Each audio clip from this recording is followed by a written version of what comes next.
विपक्ष के बहिष्कार के बीच नई संसद का उद्घाटन हो गया दोस्तों। आज जब नई संसद का उद्घाटन हुआ तब सबसे आगे प्रधानमंत्री और उनके साथ लोकसभा के अध्यक्ष ओम बिरला बैठे हुए थे। ये वीडियो आपके सामने देखिए दोस्तों।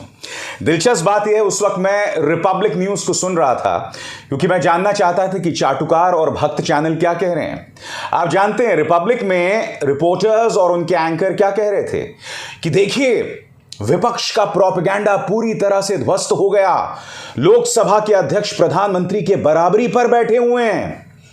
भाषा देखिए दोस्तों, आप सब जानते हैं कि लोकसभा के अंदर ओम बिरला का जो दर्जा है वो सबसे ऊंचा होता है, मगर न्यूज चैनल्स अपने दर्शकों को बता रहे हैं कि एहसान मानो कि ओम बिरला प्रधानमंत्री के साथ बैठे हुए हैं। सबसे पहली बात, क्या यह सवाल न्यूज चैनल्स को नहीं पूछना चाहिए कि चलिए आपने राष्ट्रपति को नहीं बुलाया, ना बुलाया सही, उपराष्ट्रपति को नहीं बुलाया, ना बुलाया सही, क्योंकि ये दोनों ही पद संवैधानिक तौर पर प्रधानमंत्री से ऊपर हैं। मगर जब आपने ओम बिरला को बुलवाया तो ओम बिरला से ही उद्घाटन करवा लेते। हकीकत यह है दोस्तों, आज इस पूरे समारोह में कहीं पर भी मैंने देश के प्रधानमंत्री को नहीं देखा। मैंने एक ऐसे व्यक्ति को देखा जिसकी महत्वाकांक्षा है इस देश के महाराजा बनने की, और इस देश का मीडिया, इस देश का प्रचार तंत्र और इस देश के अंधभक्त उन्हें एक महाराजा ही बना रहे थे। एक एक करके मैं आपको तस्वीर दिखलाऊंगा दोस्तों। सबसे पहले देखिए किस तरह से हाथ में सेंगोल लिए आगे साधु पीछे साधु प्रधानमंत्री जो हैं वो जा रहे हैं लोकसभा अध्यक्ष के आसीन की तरफ। यह बहुत कुछ बता रहा है दोस्तों। यह बता रहा है कि अगले एक साल में, यानी कि लोकसभा चुनावों से पहले, हिंदुत्व की विचारधारा किस तरह से राजनीति पर हावी होने वाली है, और उसके बाद प्रधानमंत्री संगोल को जो है वो स्थापित कर देते हैं। क्या किसी ने यह सवाल पूछा, जो सवाल मैंने अपने कार्यक्रम में उठाया था, कि सेंगोल का इस्तेमाल 1947 में सत्ता के स्थानांतरण में नहीं हुआ था? मठ के संतों ने बाकायदा इसका जिक्र किया है। कल ही मैंने आपके सामने एक शो किया था जिसमें वहां के एक संत ने कहा था कि इस बात के कोई प्रमाण मौजूद नहीं है कि संगोल का इस्तेमाल जो है वो सत्ता के स्थानांतरण में हुआ था, यानी कि लॉर्ड माउंटबैटन ने यह दिया था देश के पहले प्रधानमंत्री नेहरू को, जिन्होंने एक संग्रहालय में उसे रख दिया। उल्टा संतों ने यह कहा कि 1947 में लॉर्ड माउंटबैटन को संगोल दिया गया था और फिर उनसे वापस ले लिया गया था, और फिर वो संगोल दिया गया था देश के पहले प्रधानमंत्री नेहरू को। सत्ता के स्थानांतरण में इस संगोल का इस्तेमाल बिल्कुल भी नहीं हुआ। प्रधानमंत्री साष्टांग हो रहे हैं संगोल के सामने। मैं आपसे समझना चाहता हूं प्रधानमंत्री, आप साष्टांग संसद के सामने क्यों नहीं हुए? क्या प्रधानमंत्री को संसद के सामने साष्टांग नहीं होना चाहिए? हो सकता है मैंने मिस कर दिया हो। अगर मुझसे गलती हुई है तो कृपया कमेंट सेक्शन में बताएं कि प्रधानमंत्री नई संसद के सामने भी आज जो है साष्टांग हुए। आज प्रधानमंत्री का पूरा हाव भाव एक महाराजा जैसा था। प्रधानमंत्री जो कि संविधान के हिसाब से शपथ लेते हैं, और उस शपथ में यह कहा जाता है कि मैं सभी धर्मों का आदर करूंगा। यह बात एक संवैधानिक पद में, एक संवैधानिक शपथ में निहित है, उसे कहने की कतई जरूरत नहीं है। मगर आज ऐसा लग रहा था कि प्रधानमंत्री जिस तरह से यज्ञ कर रहे थे और फिर जिस तरह से संगोल पकड़कर वो साधु संतों के बीच चल रहे थे, ऐसा लग रहा था कि हिंदू राष्ट्र का उदय हो रहा है, यानी कि हिंदुत्व का इस्तेमाल राजनीति के लिए, हिंदू धर्म के मायनों का इस्तेमाल राजनीति के लिए, और हां, लोगों को समझाने के लिए एक सर्वधर्म प्रार्थना भी कर दी गई, जिसमें जैन, सिख, मुस्लिम, यहूदी, ज़ोरास्ट्रियन, तमाम जो मायने थे, तमाम जो संत थे वो थे वहां पर, और उन्होंने पूजा अर्चना की। दिलचस्प बात यह है कि गोदी मीडिया ने यह भी कहा कि प्रधानमंत्री नरेंद्र मोदी ने अपने आलोचकों को करारा तमाचा मारा है। सर्वधर्म संभाव, सबका साथ सबका विकास की भावना को आगे बढ़ाते हुए इस तरह से सर्वधर्म पूजा हुई।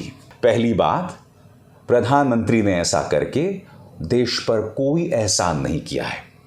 इस देश के संविधान में निहित है कि सभी धर्म बराबर हैं। हकीकत यह है कि हिंदू धर्म के नाम पर भारतीय जनता पार्टी राजनीति कर रही है और उसके अलावा कुछ नहीं। इस आयोजन के जरिए बेशक तमाम धर्मों का इस्तेमाल किया गया, सर्वधर्म पूजा करवाई गई, मगर उसके जरिए यही संदेश दिया गया कि संगोल हिंदू संत और बाद में आते हैं तमाम धर्म। आज की तस्वीर इस बात को पुख्ता कर रही है, इस बात पर स्टैंप लगा रही है कि कहीं ना कहीं हिंदू मान्यताओं का इस्तेमाल किया जाएगा अगले 1 साल तक चुनाव जीतने के लिए। जब मैं इन तमाम न्यूज चैनल्स को सुन रहा था ना दोस्तों, तो मैंने एक अरसे से न्यूज चैनल्स देखना छोड़ दिया है। मैं कई रिपोर्टर्स को पहचान नहीं पा रहा था। वो पूरे जज्बे के साथ, पूरी अदायगी में अपनी बात को रख रहे थे, विपक्ष की आलोचना कर रहे थे, प्रधानमंत्री नरेंद्र मोदी की बड़ाई कर रहे थे। ऐसा लग रहा था कि आरएसएस की शाखा से निकल के तमाम रिपोर्टर्स आ रहे हैं। यही रिपोर्टर्स भविष्य के रवीश कुमार, भविष्य के अभिसार शर्मा बनने वाले हैं। जी हां, यही है मोदी काल के सच्चे पत्रकार।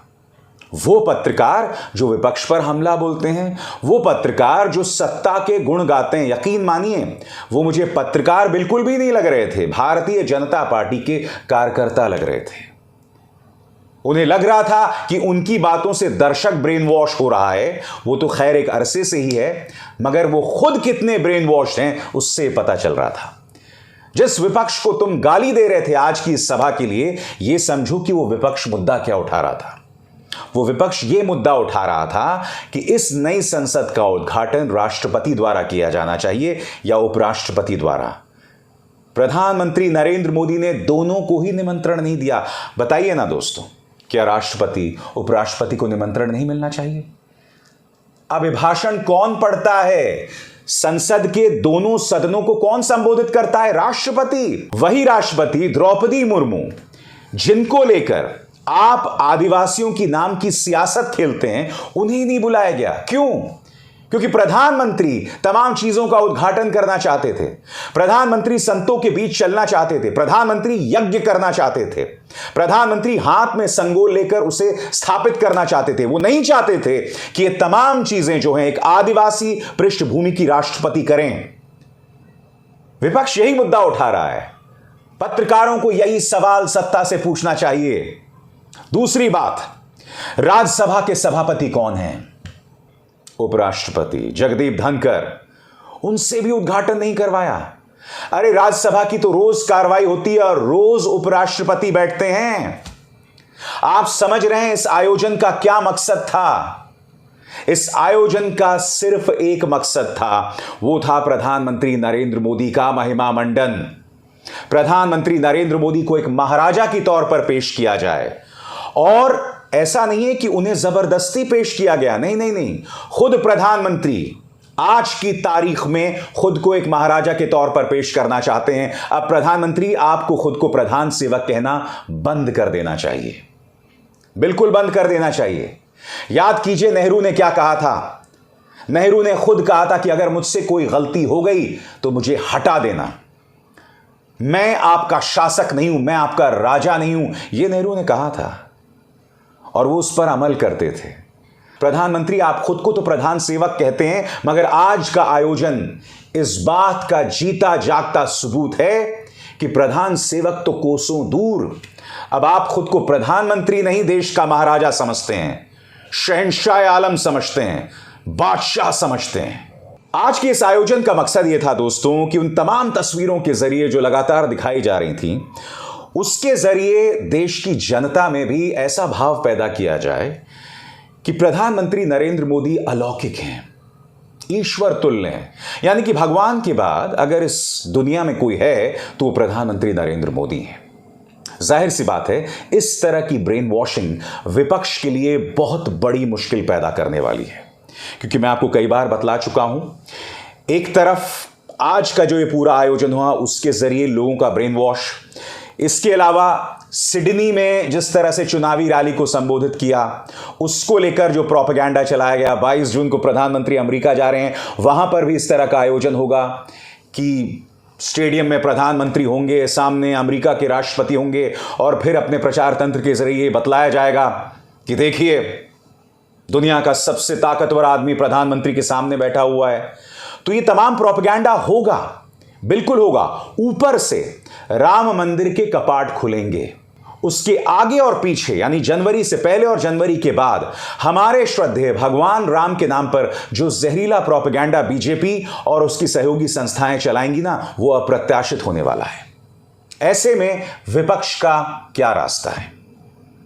मैं आपको एक ट्वीट दिखाना चाहता हूं। आरजेडी ने ट्वीट किया है। उन्होंने एक तरफ तो नई संसद की तस्वीर दिखाई है और दूसरी तरफ ताबूत। विपक्ष को इस तरह की मूर्खतापूर्ण हरकतों से बचना चाहिए। मैं नहीं जानता हूं ये किसका दिमाग है और मैं उम्मीद करता हूं कि तेजस्वी यादव इस तरह की सोच से इत्तेफाक नहीं रखते हैं। आखिरकार वो हमारी संसद है, नई संसद है। नई संसद की जरूरत है या नहीं है वो एक अलग मुद्दा है। असल मुद्दा यह है जिस तरह से संगोल को लेकर झूठा प्रोपेगेंडा किया गया। असल मुद्दा यह है कि जिस तरह से राष्ट्रपति, उपराष्ट्रपति और लोकसभा अध्यक्ष को दरकिनार करके प्रधानमंत्री ने उद्घाटन किया, बस। इसके अलावा कोई मुद्दा नहीं है। चाहे हिमाचल के चुनाव हो, चाहे कर्नाटक के चुनाव हो, सामने चाहे जितना भी जहरीला प्रोपेगेंडा हो, विपक्ष को मुद्दे पर बने रहना होगा। और अगर आप मुद्दे पर बने रहेंगे तो यह मुकाबला बराबरी का हो सकता है, वरना आप जानते हैं व्यवस्था पूरी तरह से भाजपा की जेब में है। एजेंसीज उनकी जेब में हैं जो आप पर लगातार निशाना साधेंगे, उन लोगों पर निशाना साधेंगे जो व्यवस्था से सवाल करते हैं। लिहाजा मुद्दे पर बने रहिए। इस तरह के मूर्खतापूर्ण ट्वीट्स मत कीजिए जो भारतीय जनता पार्टी के हाथ में हथियार है और उसके जरिए वो छद्म राष्ट्रवाद, हिंदू धर्म का अपमान, इन तमाम मुद्दों को जो है वो उजागर करते रहेंगे। जब तक आप मुद्दों पर बने रहेंगे तब तक आप बीजेपी का मुकाबला कर सकते हैं। जैसे ही आप भटके उसका नतीजा आपके सामने होगा। बहरहाल साल के अंत में 3 चुनाव हैं, 3 राज्य जहां पर कांग्रेस का सीधा मुकाबला बीजेपी से। तेलंगाना का चुनाव भी होने वाला है। यकीन मानिए देश के इतिहास में इतना जहर हमारी आबो हवा फिजा में नहीं हुआ होगा जो अब होने वाला है। एक तरफ प्रधानमंत्री को ईश्वर तुल्य बताना, दूसरी तरफ जहरीली राजनीति, ये जो डबल कॉम्बो है वो चलेगा जो अपने आप में बहुत शर्मनाक होने वाला है। क्योंकि बीजेपी से मेरा यही सवाल, प्रधानमंत्री का महिमा मंडन क्या उन्हें बगैर महाराजा बादशाह सलामत किए या फिर बगैर जहरीली राजनीति के नहीं हो सकता? ये सोचना होगा बीजेपी और उनके अंध समर्थकों को। अभिसार शर्मा को दीजिए इजाजत। नमस्कार। स्वतंत्र और आजाद पत्रकारिता का समर्थन कीजिए, सच में मेरा साथी बनिए। बहुत आसान है दोस्तों, इस ज्वाइन बटन को दबाइए और आपके सामने आएंगे ये 3 विकल्प। इनमें से एक चुनिए और सच के इस सफर में मेरा साथी बनिए।